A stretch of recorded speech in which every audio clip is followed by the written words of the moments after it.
All right, hello class. I hope you guys are doing good on this Friday evening, afternoon. Today we're gonna start our new unit. It's on family trends. So we'll be talking about how families work, relationships, parents and teens. But right now we're starting the unit, taking it slow, and we're gonna go over the idioms and expressions that go with this unit. So, just restating what I said, we're gonna start this unit on family trends. It's unit 8 of our textbook. And what we're gonna do today is read a conversation about relationships. It's two people talking, and you guys will be reading it for me.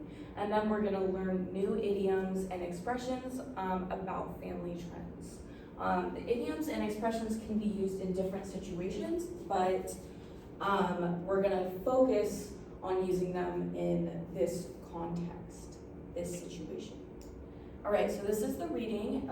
It's from page 87 of our textbook. So we have two people. We have Grace and Margot.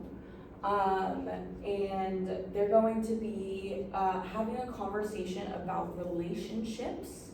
The way that I'm gonna do this is, since we have 2 men and 3 women in the class, the women, let's see, are gonna be Grace, and then the men are gonna be Margot. So whenever you feel like reading, just talk amongst yourself to pick who goes. But yeah, you guys can start reading whenever.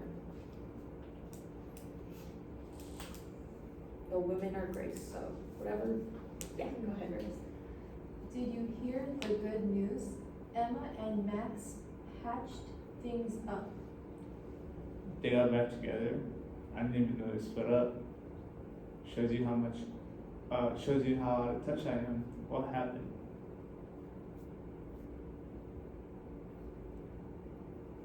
Well, from what I understand, first they had a falling out about money, and then one thing led to another, and the marriage started going downhill. What a shame. It's incredible how little things can snowball. You know what though? There's usually some bigger underlying issue when a marriage gets into trouble. Actually, I think you've hit the nail on the head.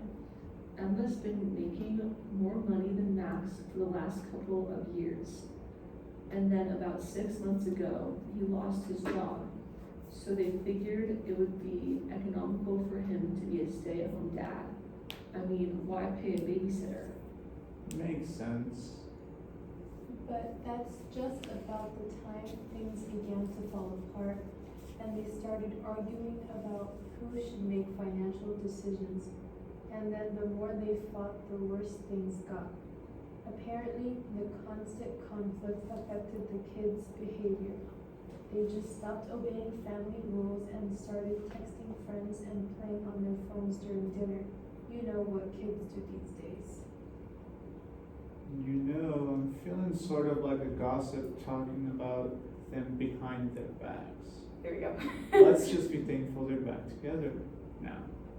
Okay, great job. Sorry, that was a little hard to see, but great job, everyone. You guys did amazing reading. So we noticed some things in blue. These are gonna be the idioms and expressions that we're going to be looking at. So this was just an example of sentences that will use this. It's okay if you don't understand them now, because we'll be going over them after this.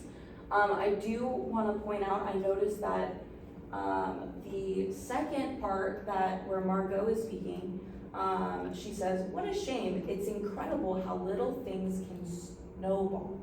So I wish they highlighted that, but pretty much when something snowballs, it's happening over and over, and in this situation, they're saying it's getting worse and worse.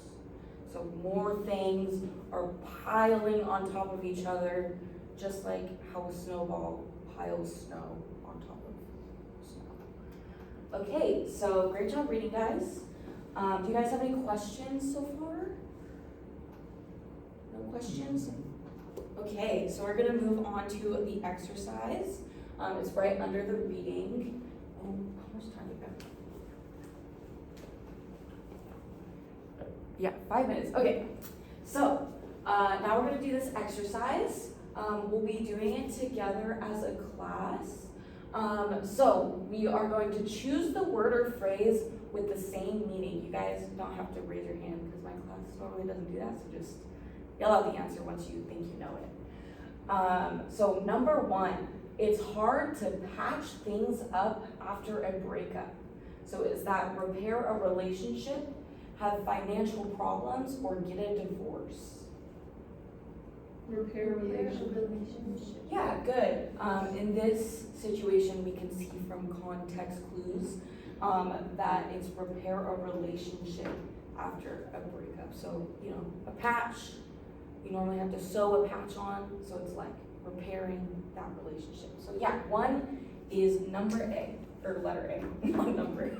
Okay, number 2, I didn't realize they'd split up. Is that separated, gotten back together, or gotten out of touch? C. D. A. Ooh, okay, so why do you guys think those are the answers? When something splits, it breaks. Okay, yeah, That's like being separated. that's good. What about the people who said B or C? Why do you think it's those? She didn't know that they got back together. You didn't realize that they'd gotten back together, right? It makes a little bit of sense. So why don't we, since we have a little bit of confusion, why don't we see another example? So we'll go back to our story. It says, they got back together. I didn't know they'd split up. So they're talking about a couple that was together and now they've split up. So looking back at number 2, which letter do we think it is now? A. A, right. Good job. So yeah, Elena was perfect in saying split up, kind of means separated, so you can think of it as that way. It's a good way to think of it. So yes, A. Okay, number 3, Lynn and Ed had a falling out about the children. A, argued, B, agreed not to talk, or C, made strict rules.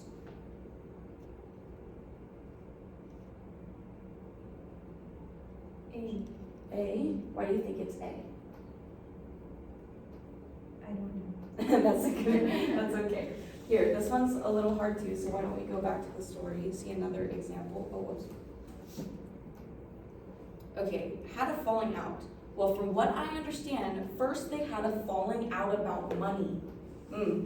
I think a big reason why relationships break up or split up is because of money issues, right? People fighting about money. So, what do we think number 3 is now? A. A, perfect. You were right, even though you weren't sure. Are all of them gonna be A? No, I promise. I hope not. I don't know. Okay, we're gonna skip number 4 because you can't really see it. So let's go to number 5. Annie hit the nail on the head when she figured out the underlying problem.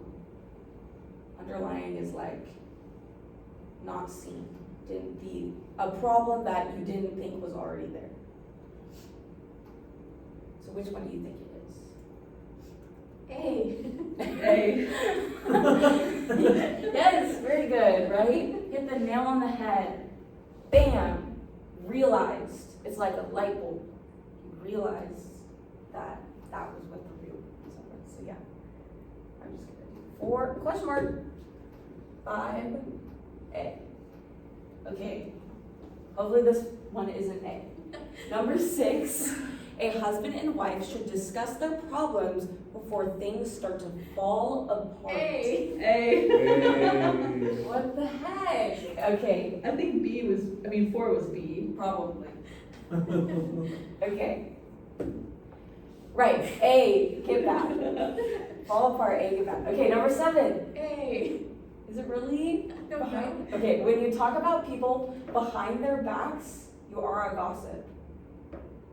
A, so they know what you think about them, or B, so they know what you say about them, or C, so they're thankful? B. B, right? Right, but when you're talking behind their backs, they're not realizing what's going on.